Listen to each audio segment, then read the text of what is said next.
Hello, and welcome to episode 16 of TBR, the To Be Read podcast. I'm joined tonight with Michael Laron and Jamie Maltman, as always. How you guys doing? Great. Great. Let's go, Patrick. Good. And we're going to talk about lots and lots of books tonight, as usual. How's your weekend reading been, guys? Jamie?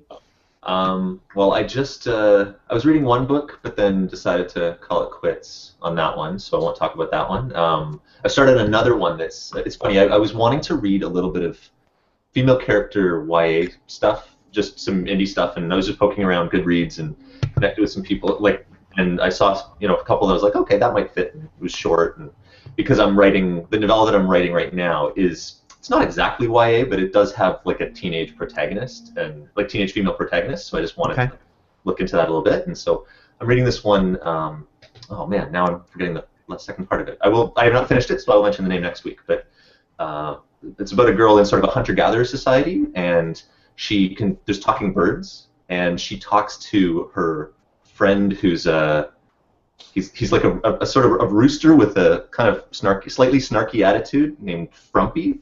And it's cute and funny sort of so far. Like I'm enjoying the sort of whimsical aspect to it right now. So that's what I started on. Sort of. And what was it called? Sorry, you said I'll look it up and tell you. Oh, okay. Yeah. I can't remember. I dove right into it on the Kindle, and I can't remember. It's Alenia something. So I'll look that up for you. But I've also been reading a little.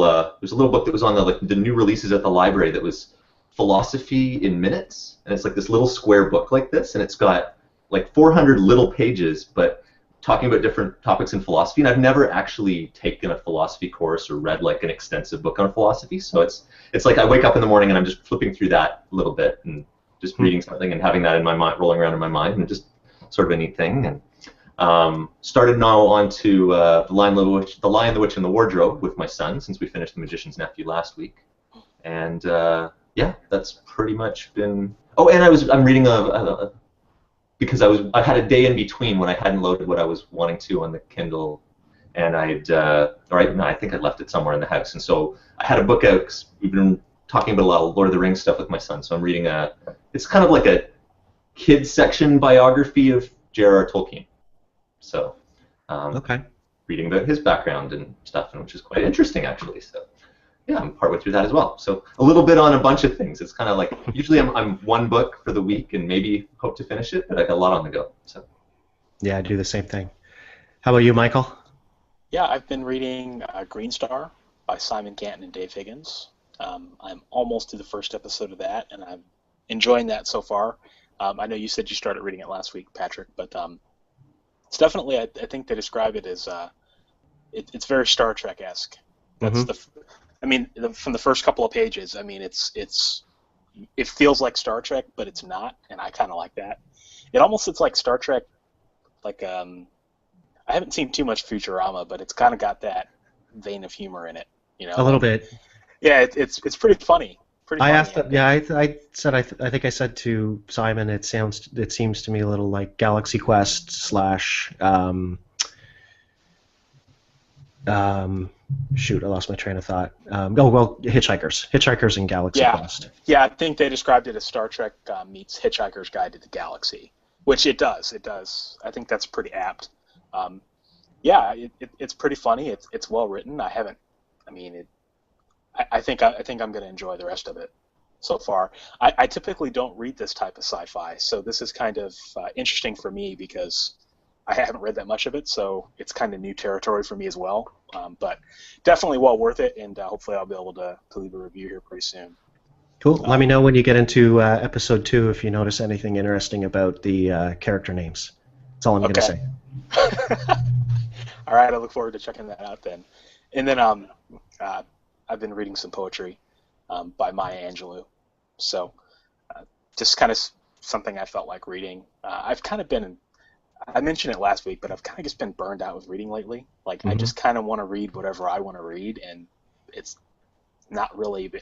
Sometimes I just don't want to read sci-fi and fantasy. I just get burned out on it. And so reading poetry, recharging my batteries, and I'm kind of starting to feel like reading novels again. So once I'm done with this collection here, it's the collected works, but I'm like 50% of the way through it. They're really enjoyable poems, but probably get back to some sci-fi and fantasy. I still need to read book 2 of Darlichi Shroud series by Scott Richards. Mm-hmm. I started the first couple chapters of it, but didn't get that far into it, so I need to read that. And then there's a couple other things on my to-be-read list that I need to clear out. So, but yeah, that's my week. Cool.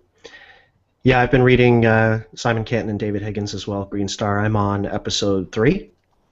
Cool. It's a longish I guess it really isn't. It's still, about a normal book length, but there's 10 episodes. So yeah, I started episode 3 yesterday, I think. And I've gone back to Survivors of the Shroud by Scott Richards, the third book in the Darlichi Shroud series, which kind of was on my list. I started it, and then it just got pushed back by a couple other things that, like you, I think I needed to, like you're cleansing your palate with poetry. I kind of cleansed mine with the book I was talking about last week, The Rosie Project, last week or the week before. And then Lee Child's new Jack Reacher book, Personal, came out a couple weeks ago, so that's the major book that I finished this week, the 19th book in the series. And you guys, I don't think you've read any Lee Child? No. It's on my list, but... Yeah, it's good. I mean, 19 books in, what else? It's pretty standard stuff at this point, and so the books tend to follow a pretty standard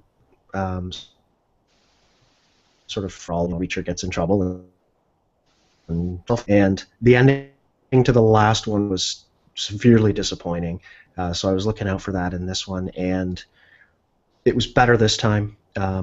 Towards the end, I found myself kind of scanning over some things. The climactic sort of boss battle, if you want to call it that, really I thought it kind of just dragged on a little bit for me. I just kind of wanted to get to it.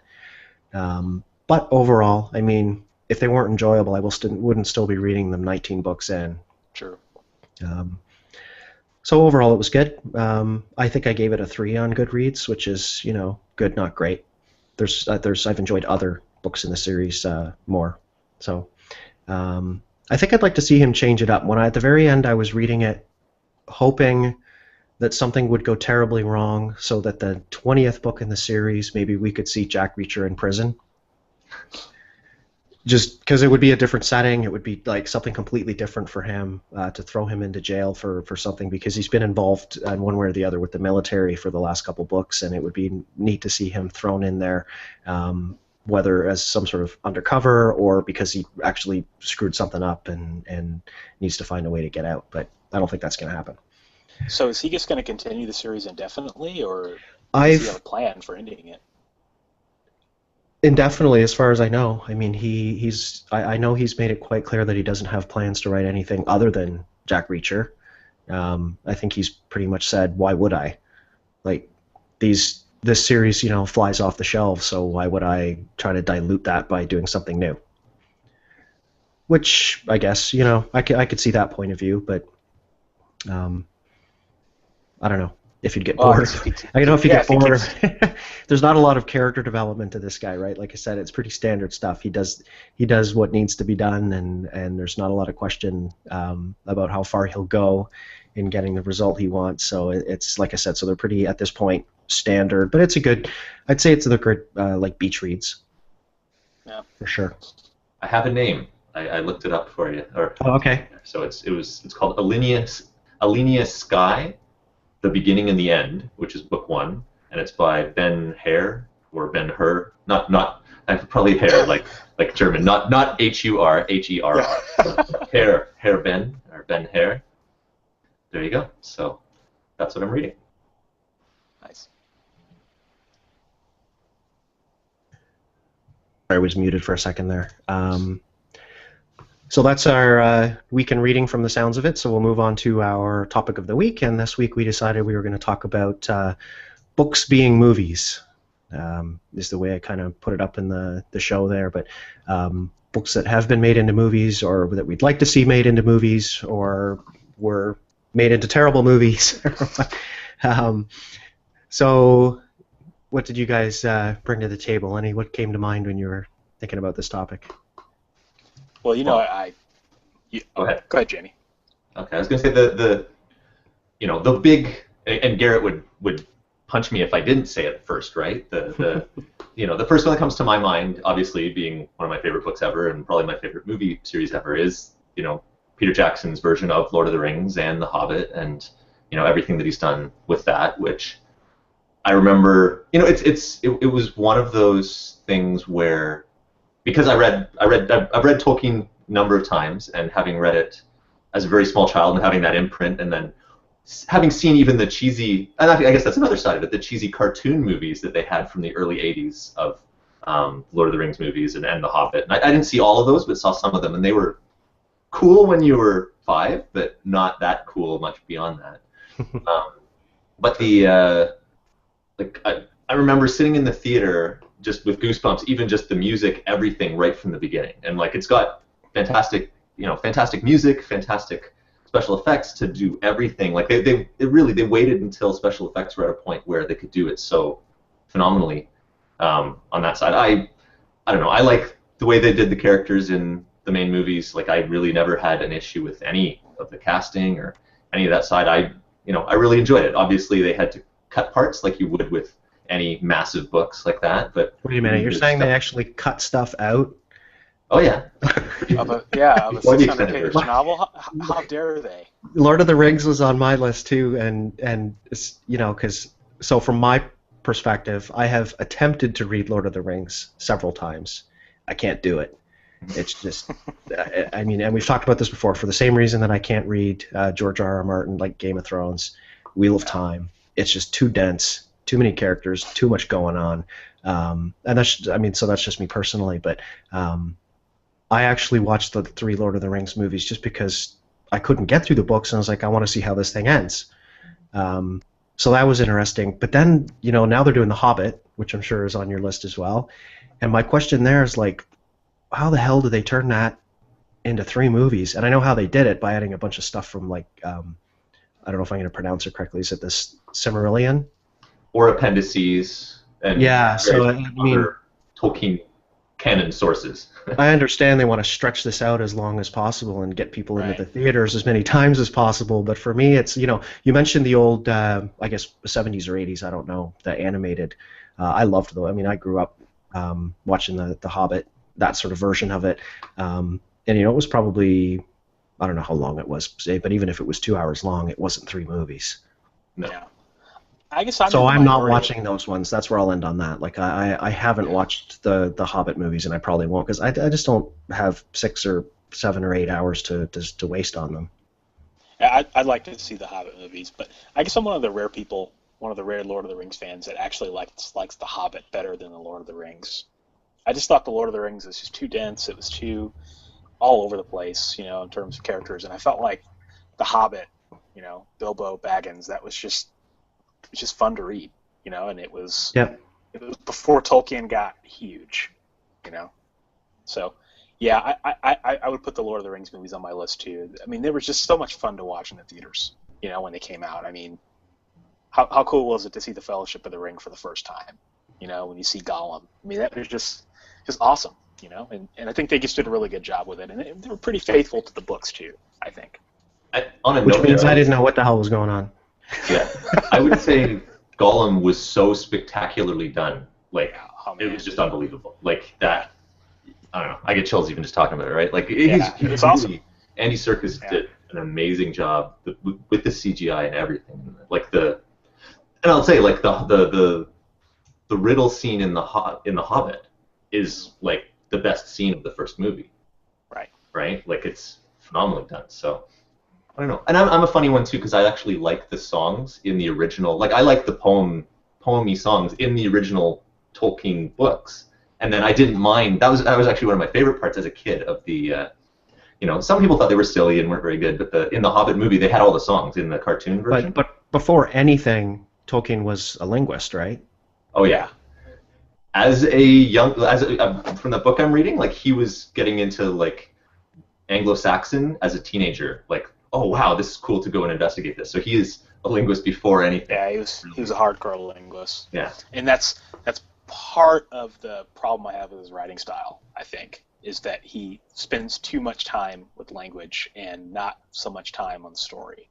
You know, it's like Frodo's hair was curly today, but not as curly as it was yesterday, and not as curly as it was the day before that. You know, it's just pages and pages of that crap. It drives me nuts. People love it though. But They that do. I don't translated know why. very well to the screen in terms of they have so much Well, source it did. material to work with, and you can, Yeah. and then it's done, right? Like it can, Yeah, they it can- can the pacing cut works all of it. phenomenally well. So Yeah, I mean, when you cut off all the fluff and you take the story that's actually there, I mean, you have a pretty decent amount of stuff to work with. But yeah, that was the Well, top we'll of probably- my list. yeah, Top we of your should list? turn this into a Lord of the Rings discussion. No, for sure. So I think one of the this will probably only take about 30 seconds to talk about, but one of the movies that came to mind, or one of the ideas I guess that came to mind, was sort of unfilmable movies, which Lord of the Rings I think may for years have been considered to be one, but one of the ones that I was reminded of was A Confederacy of Dunces. Yeah. Have you guys read that? I've heard of it. Yeah, it's one that I haven't. It's one that I need to go back to someday and finish. But that's a weird one where the author. I mean, he wrote the book. Like I mean, he's just complete unknown. I think he wrote it in he was living with his mom when he wrote it, and I think he committed suicide before the book ever really became popular. If I'm not mistaken, he may have won a Nobel. I'm not sure. Yeah, I think he did. But that's one. That's one I believe I remember reading that they've tried to make it into a movie, and every overweight actor that they've hired to play the lead role has died before they could. John Candy, I think, was attached to it at one point. Wow. That'd been Who's awesome. who's Chris Farley? Maybe. Really? So I guess they've been trying to make it into a movie for that long. Well, the book's pretty old, so yeah, they've been. It's a dark comedy, and I think lots of people would love to see it made as a movie, but it's one of those ones that seems to be cursed. Maybe.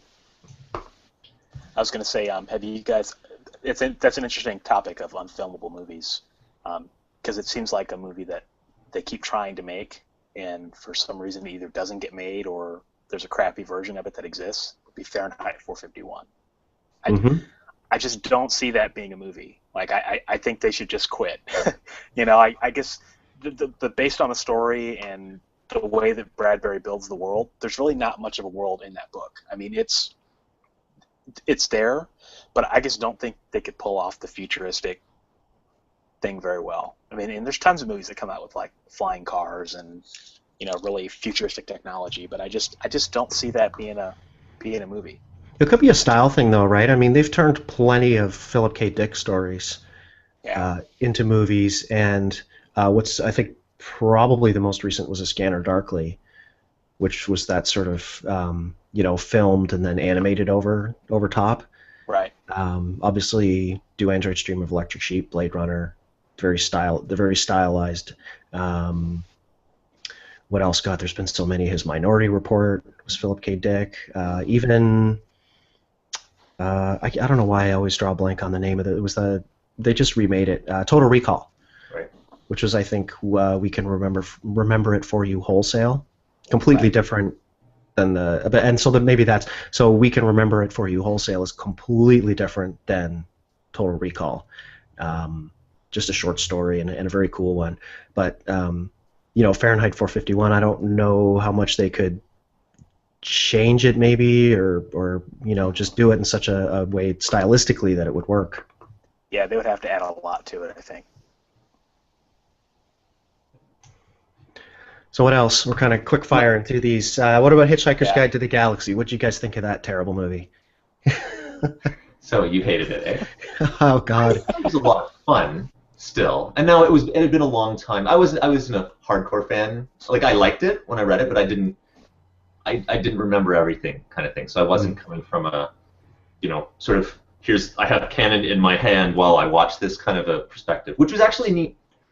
It's interesting perspective too with even Lord of the Rings. I hadn't read it in many years, so I had the fuzzy memory, which is I think usually better to go into the movie than the exacting memory of the details, because then things will niggle you a lot more.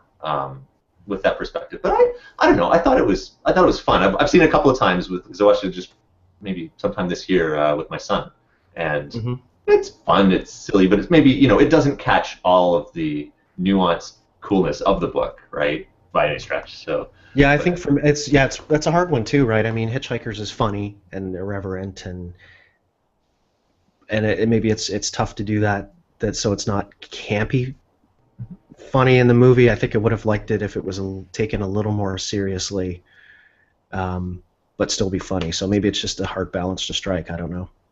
I do like Martin Freeman too, so that helped. Like I like him as Bilbo, and I liked him there, and he does that kind of a role well. Yeah, I really like him too. So. Yeah, I can't comment. I guess I'm the only person here that didn't really care for Hitchhiker's Guide. I guess I read it. With the book or the movie? The book. I just didn't do anything for me. I didn't get the humor. Maybe I'll have to reread it again, but. Yeah, I grew up hearing, like, I remember listening to the original, because it was a radio play first, and I can remember listening to it, on the radio in the car when I was very young, and then so reading it, and the first 4 books anyway. I think it's the 5th that was never completed. But so yeah, it's one of those books that holds a special place for me because if like for some people with Lord of the Rings, I've been reading it since I was a kid. Fair enough. Yeah, I guess. Go ahead. No, go ahead, Jamie. I was going to move on to another book, another. Go for it.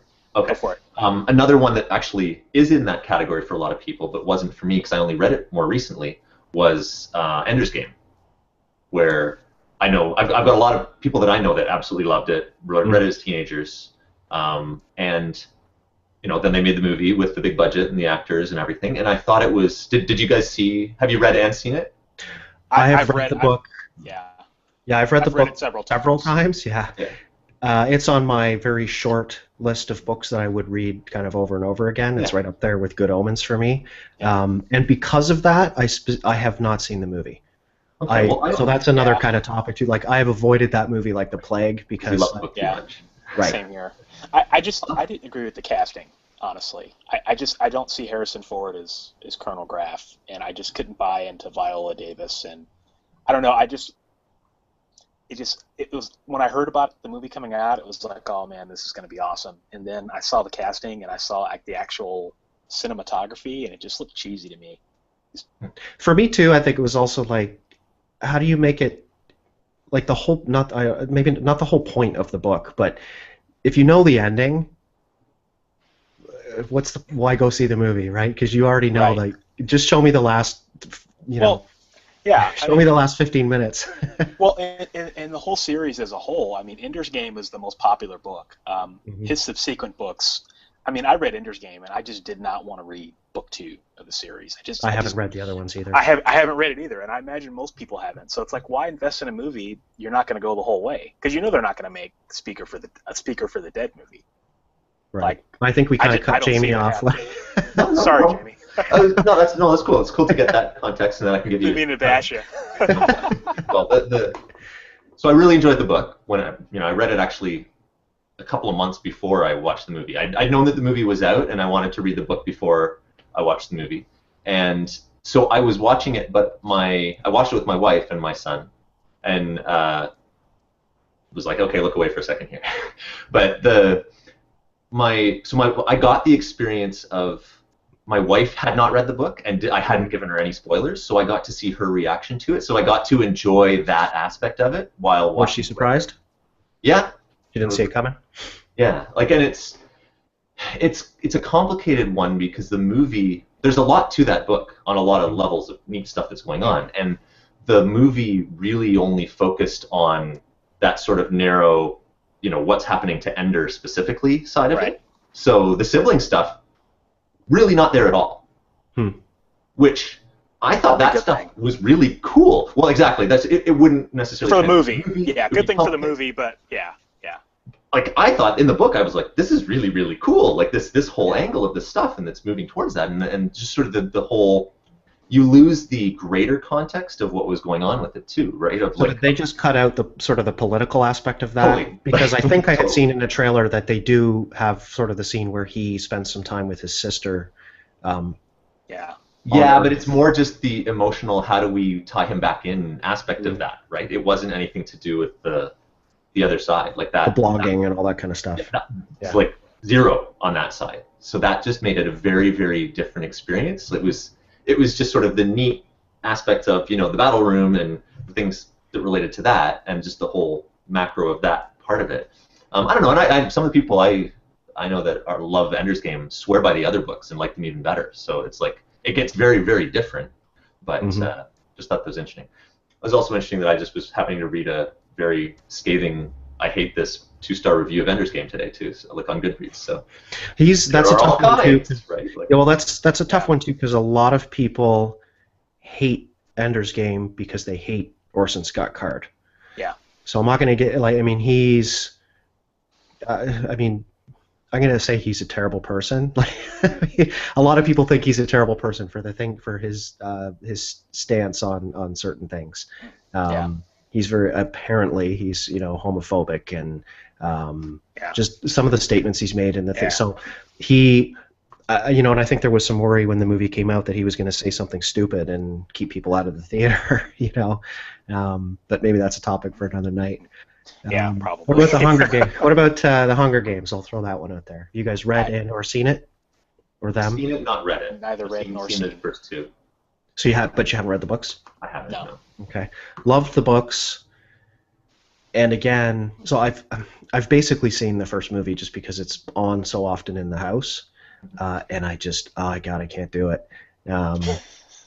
It's too once again it's almost too campy for me. All the flowery scenes, and the Capitol and the clothes and I know that's part of it, but to me it was just kind of too much. Who's the guy who plays the announcer? And it's like they gave him great big false teeth for the role or something. Yeah.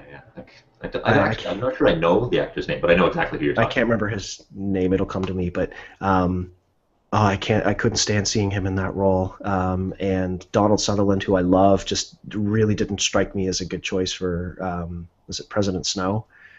So that's the one actor choice there that I really I think was good was Lenny Kravitz.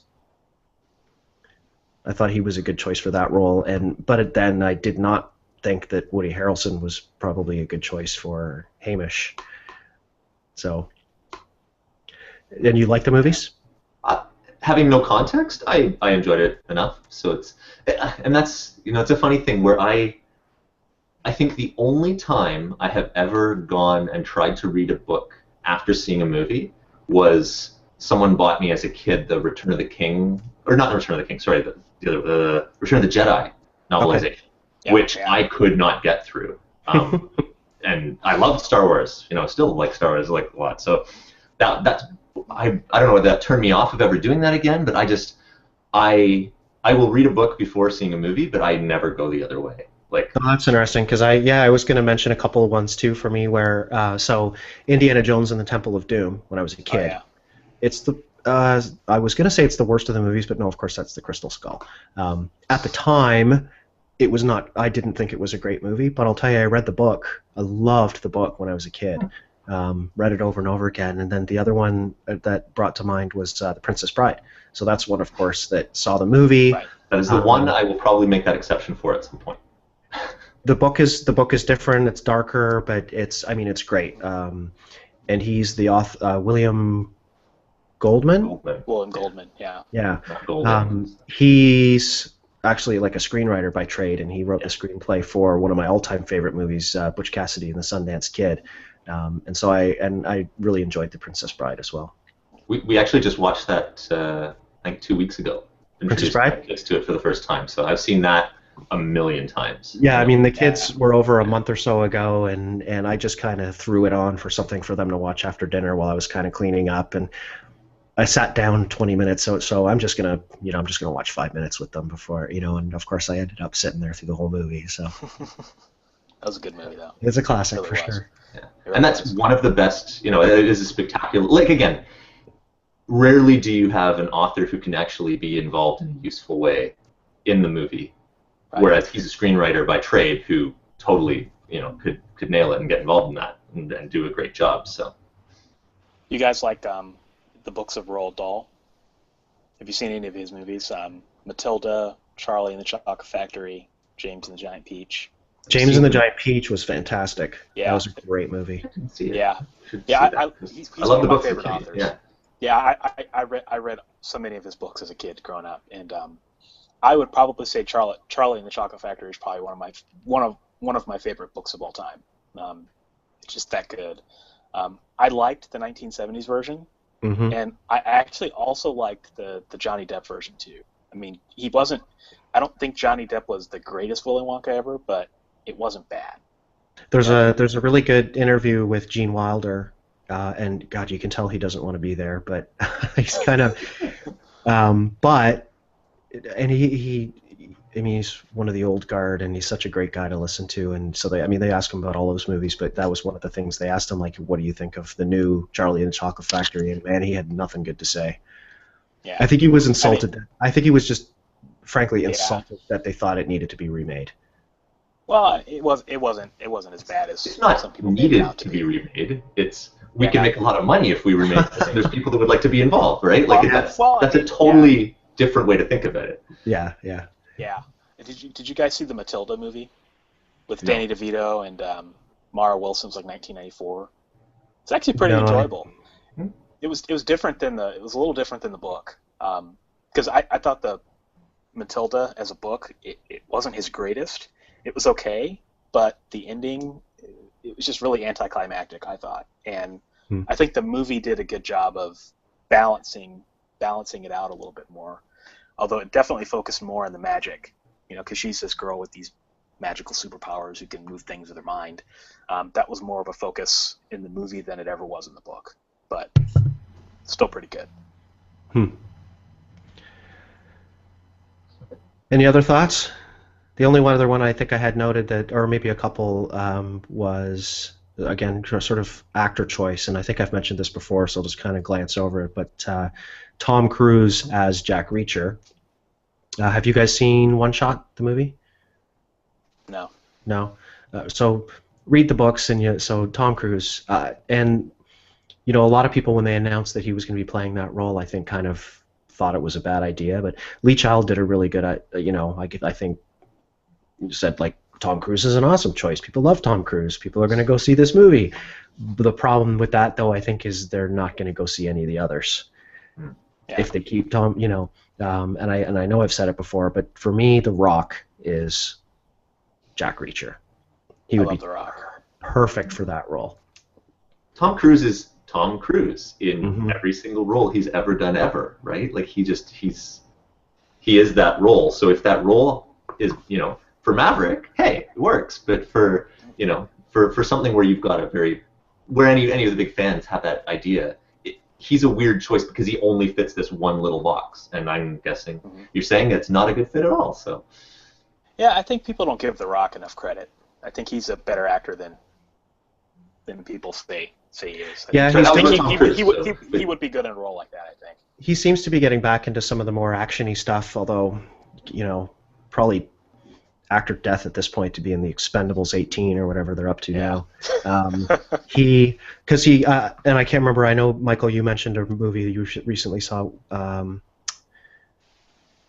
can't remember what it was called. I know you've seen it, something recent that he was just in that was more of a kind of action-y movie, but I can't remember what it was. The Rock? Yeah. I kind of think he maybe started to do kind of what Vin Diesel was doing for a little bit there, because he's another good action guy, potentially. Yeah. But I think they both kind of started to do those, like, Disney Tooth Fairy kitty movies. Campy movies, yeah. Yeah, he did. And what was the one The Rock did, and I haven't seen it, and it actually, I think I've heard it was good, was Escape to Witch Mountain? Yeah, I think he was in that. I haven't seen it. Which makes me think of another children's book that they made into a movie, The Golden Compass. I haven't read the books, but did watch the movie. I've read the first book, loved the first book, and again, just a terrible, terrible movie. They butchered it. And for me, so you said you've seen the movie? Yeah. So the relationship, and I can't remember any of the characters' name. It's been years since I read it, but the lead character, the girl, and the polar bear.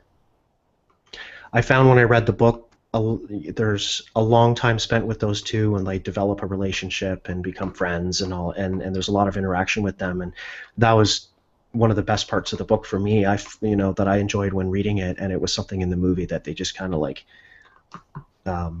They only had very little interaction, then all of a sudden they're fighting this great big, movie-ending battle or whatever. But I thought they missed out on a lot there in that movie. It's complicated.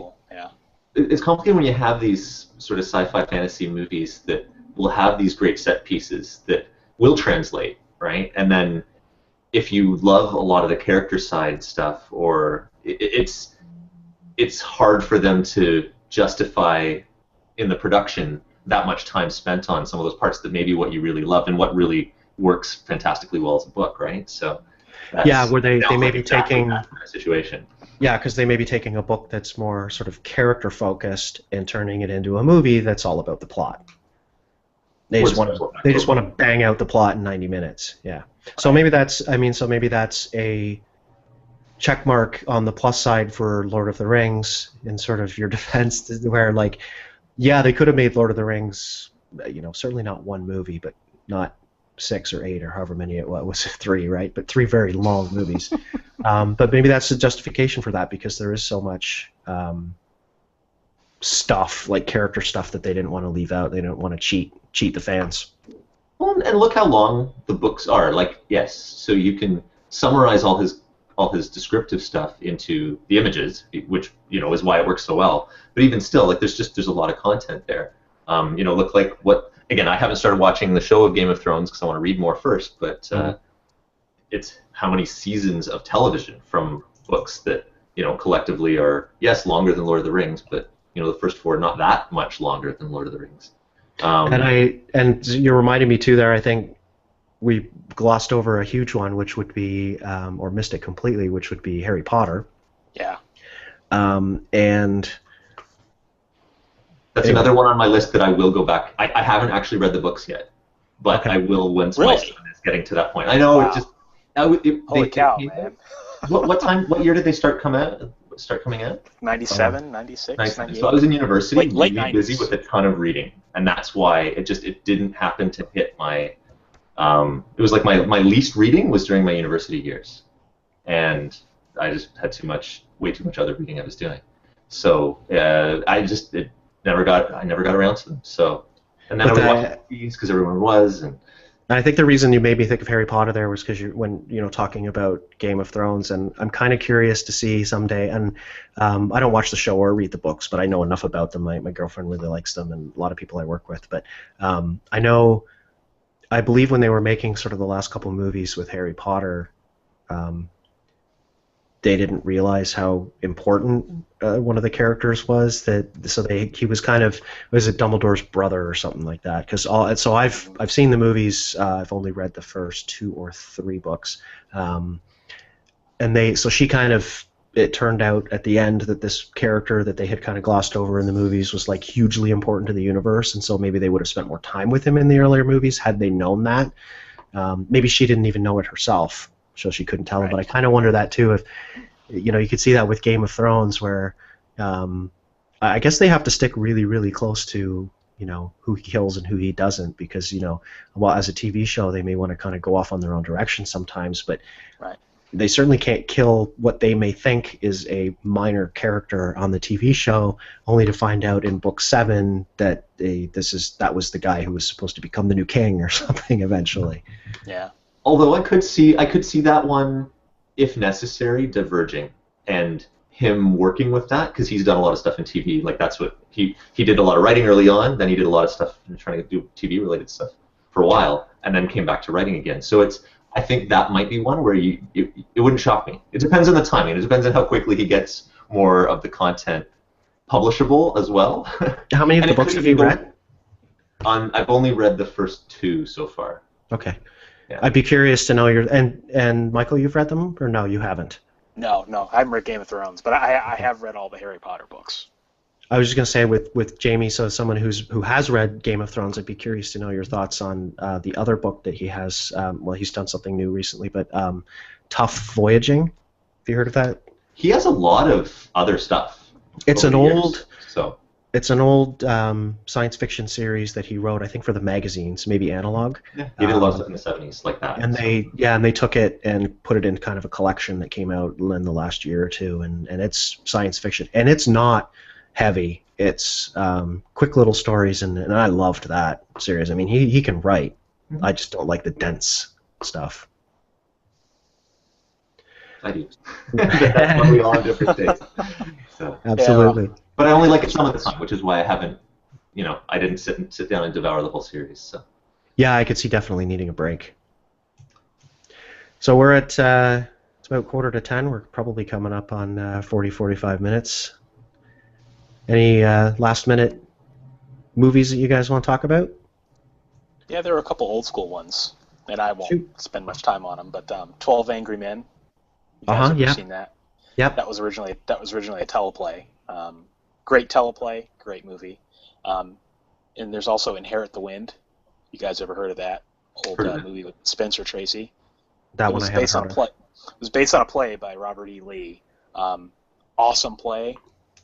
Movie's a little bit different, but it's totally awesome. And it's in black and white, so it's like one of those. It's an old school movie, but that was fun. And then To Kill a Mockingbird. Sure. Another one, totally different from the book. A lot of the subplots with the kids was taken out, but I loved the book, and I thought the movie was pretty good too.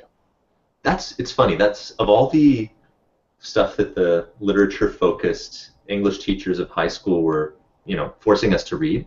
I really liked To Kill a Mockingbird. I know a lot of people don't and didn't like. I don't know whether it's just the resentment of just it rubbed them the wrong way in school. I really liked it, and I like you said, I did really like the movie because we did watch it in school for that as well. So, yeah. Yeah, I mean, it's a commonly accepted classic. So those are the two I wanted to throw out, and that's it. That's it for my list. Yeah. And sorry, I was just muted for a second there. I'm just reloading the YouTube page just to see if we have any comments. This would be a very commentable potential. I don't think we have any comments tonight, so that's all good. Let me flip back over here. So, if that's it, then I guess we'll say goodnight, and we'll talk to everybody next week. Do you guys have a good week? Next time. Have a good night, everyone. Take care.